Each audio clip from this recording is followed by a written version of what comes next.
Mire, le cuento que este martes se realizó el cuarto foro de los diálogos nacionales de la reforma del Poder Judicial, en donde participaron diferentes personalidades del derecho y de la política, entre los que se encontraba el senador de Morena, Ricardo Monreal, quien reprochó que el Poder Judicial ha anulado decisiones de otros poderes. Asimismo, lamentó que la presidenta de la Corte, Norma Piña, llamara al diálogo al Poder Legislativo y no al Ejecutivo. Al revés, que llamara al diálogo al Ejecutivo y no al Legislativo. Por su parte, el diputado del Partido del Trabajo, Gerardo Fernández Noroña, aseveró que este organismo ha tomado decisiones políticas disfrazadas de jurídicas durante este último periodo. En tanto, la senadora y excandidata presidencial Xóchitl Gálvez pidió que se garantice la autonomía de los jueces, tanto locales como federales, además de que rechazó la elección de los ministros de la Corte mediante el voto popular. Veamos. Cuando ayer escuché a la ministra presidenta de exigir o plantear un diálogo al presidente de la República en funciones y a la presidenta virtual, Claudia Sheinbaum, ella omitió dirigirse y convocar a quienes nos toca decidir, al legislador. La reforma es una obligación política, moral, ética. Si la ministra presidente Norma Piña quiere diálogo, este es el espacio. No estoy de acuerdo que se elijan por el voto popular a los ministros de la Suprema Corte ni a los jueces y magistrados de la Federación. Tenemos que hablar de todo. Eso es una realidad. Se nos dice, este Poder Judicial excedido su labor como contrapeso, hay que revisar el control concentrado y a lo mejor regresar al control concentrado. Para hablar sobre este tema, sobre la reforma judicial y sobre los diálogos y para hablar de temas jurídicos en español, le agradezco que nos tome la comunicación y que nos acompañe. Y también le doy la bienvenida a Gabriela Díaz Salinas, ella es abogada. Gabriela, ¿cómo estás? Buenas noches.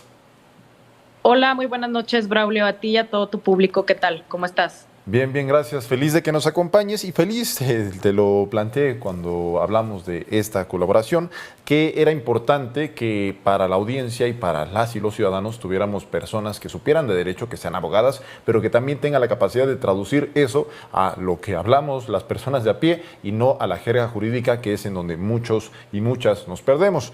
Y me gustaría preguntarte, porque tú has participado también en estos foros sobre la reforma al Poder Judicial, ¿cuáles han sido los temas que más escozor han generado? Si ha habido posturas en contra que inviten a la reflexión o si ha sido únicamente estamos en contra del voto popular para personas juzgadoras. ¿Cuáles han sido estas posturas? Cuéntanos. Mira, de entrada creo que lo que más escozor ha causado definitivamente es el tema de la elección popular de personas juzgadoras, ¿no? Desde el área de ministros hasta jueces de distrito, ¿no? Creo que todo este tema ha generado muchísimo, pues han estado desencajados todas las personas que pertenecen al Poder Judicial y que han ido a hablar. Creo que están en un error al tomárselo personal, ¿no? Creo que toman como muy personal este ataque o como una afronta, ¿no? En contra de ellos y en contra de su carrera, ¿no?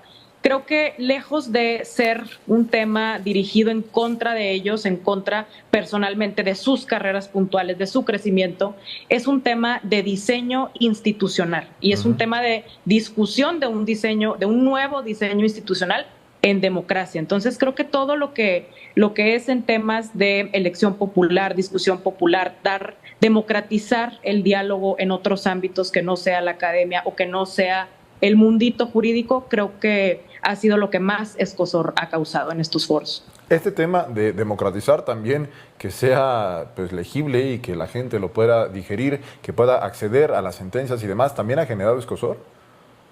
Sí, de hecho yo lo mencioné en el segundo foro que se llevó a cabo en Guadalajara. Dije que lo más antidemocrático de nosotros, los abogados y las abogadas, es principalmente el lenguaje.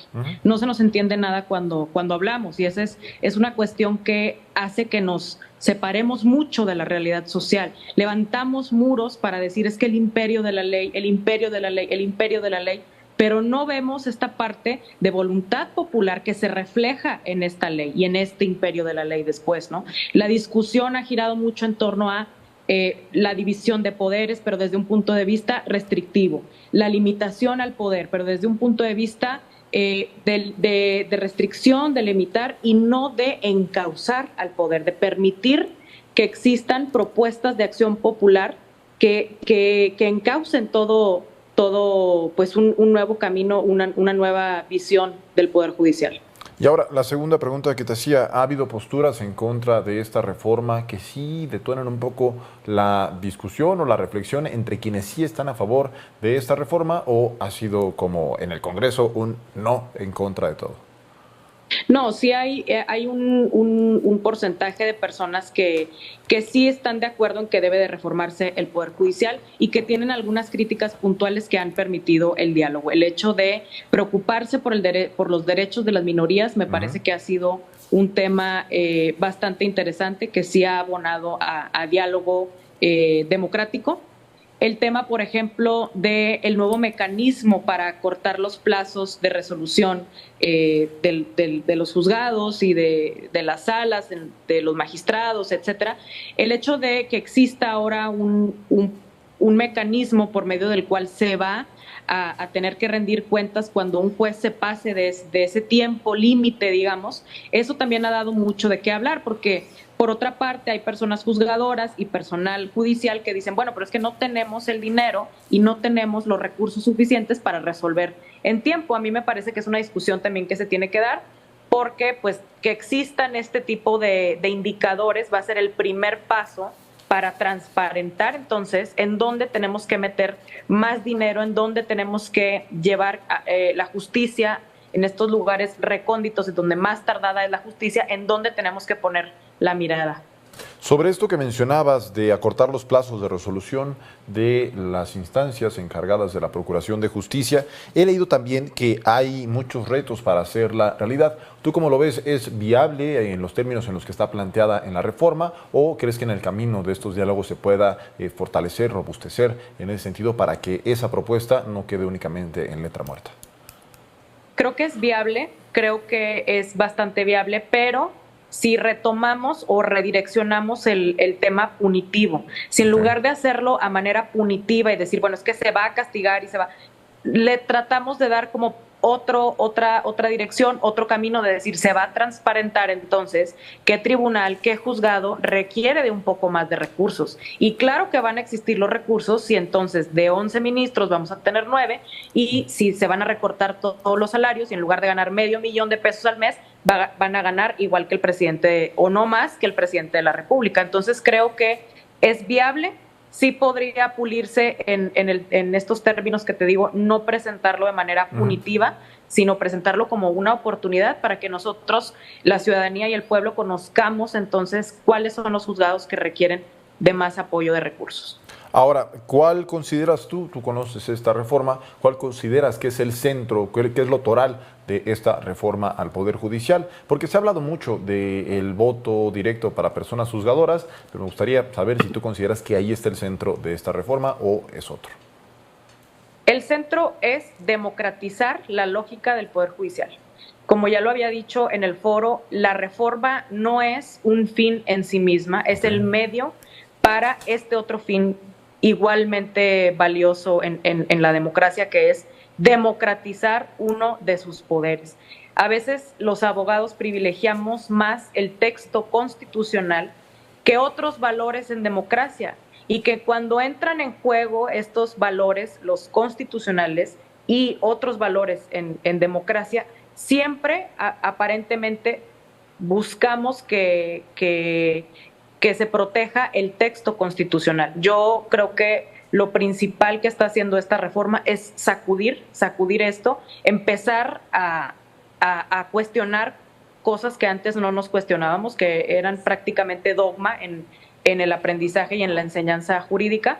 Creo que ese es la verdadera finalidad de esta reforma: democratizar las discusiones que nunca se habían democratizado como lo es la del Poder Judicial.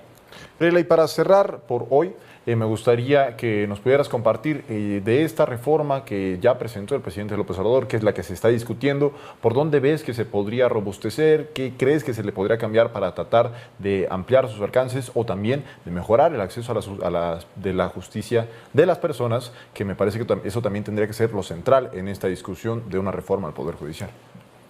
Totalmente. Creo que de hecho existe un porcentaje de personas hacia adentro del Poder Judicial que también lo tienen bastante claro, en donde hay más, digamos, conflicto es en el cómo acercar la justicia a las personas, ¿no? Yo una cuestión que fortalecería es el tema de el replanteamiento del Consejo de la Judicatura Federal. Okay. Se va a replantear, se va a convertir en dos órganos, un tribunal de disciplina judicial y otro órgano administrativo, ¿no? Y este órgano administrativo lo dejan a cargo por una parte de la Escuela Federal Judicial y por otra parte del Instituto de Defensoría Pública. Me parece que este instituto está sobresaturado, no creo que sea el instituto idóneo, y vaya que hay muchísimas direcciones, unidades hacia adentro de la propia Suprema Corte. Creo que de ahí podrían jalar unidades que se puedan dedicar más a este tema de